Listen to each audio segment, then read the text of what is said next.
Hello അസ്സലാമലൈക്കും. ഇന്ന് Ramadan third series ആണ് കേട്ടോ. ഇന്ന് നമ്മളുടെ മൂന്നാമത്തെ ദിവസമാണ് റമദാന്റെ. അപ്പം നമുക്കിന്നൊരു വത്തങ്ങ ജ്യൂസിൽ തന്നെ ഒന്ന് തുടങ്ങിയാലോ. ഞങ്ങൾ വത്തയ്ക്കാത്തല്ല പറയുന്നത്, ഞങ്ങൾ തണ്ണിമത്താന്നാണ് പറയണത്, വാട്ടർമെലൺ ജ്യൂസ്. അപ്പം നമ്മളുടെ തണ്ണിമത്ത ജ്യൂസിൽ നിന്ന് തുടങ്ങാം അല്ലേ. അപ്പം ഈ തണ്ണിമത്ത ജ്യൂസ് സ്പെഷ്യൽ ആണോ എന്ന് ചോദിച്ചാൽ പ്രത്യേകിച്ച് സ്പെഷ്യൽ എന്താണെന്ന് ചോദിച്ചാൽ ഒന്നുമില്ല കേട്ടോ.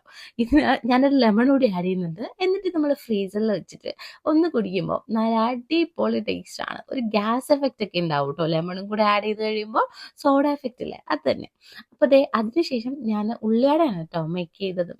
മേക്കല്ല, ഉണ്ടാക്കിയത്. അപ്പോൾ ഉള്ളിവട മൈദയും മഞ്ഞപ്പൊടിയും കടലമാവും കൂടി ഇട്ടിട്ട് നല്ലൊരു പിടി അങ്ങോട്ട് പിടിച്ചാൽ നമ്മുടെ ഉള്ളിവട ഇവിടെ സെറ്റാണ് ഗൈസ്. അപ്പോൾ നമ്മൾ ഉള്ളിവട അങ്ങനെ ഉണ്ടാക്കിയിട്ടുണ്ട്. കുറച്ച് പീസ് മാത്രമേ ഉണ്ടാക്കുന്നുള്ളൂ കേട്ടോ. ഞാനും ഇച്ചാപ്പി മാത്രമല്ലേ ഉള്ളൂ. അത് മാത്രമല്ല, നോമ്പ് തുറന്ന് കഴിയുമ്പോൾ കഴിക്കാനേ പറ്റില്ല. സോ ഫുഡ് വേസ്റ്റ് ചെയ്യുന്നത് ദോഷമാണ്. അതുകൊണ്ട് തന്നെ നമ്മൾ കുറച്ച് ഫുഡ്സാണ് ഇന്ന് ഉണ്ടാക്കുന്നത്.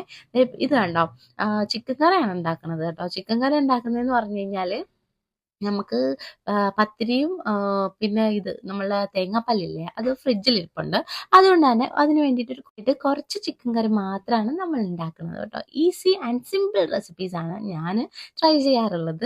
വലിയ വലിയ റെസിപ്പീസൊന്നും ഞാൻ എടുക്കില്ല കേട്ടോ, എന്നെക്കൊണ്ട് താങ്ങില്ല. അങ്ങനെ ദേ ഉള്ളിവട നമ്മൾ ഫ്രൈ ചെയ്തെടുത്ത് ജ്യൂസ് ഒഴിച്ച് വെച്ചു.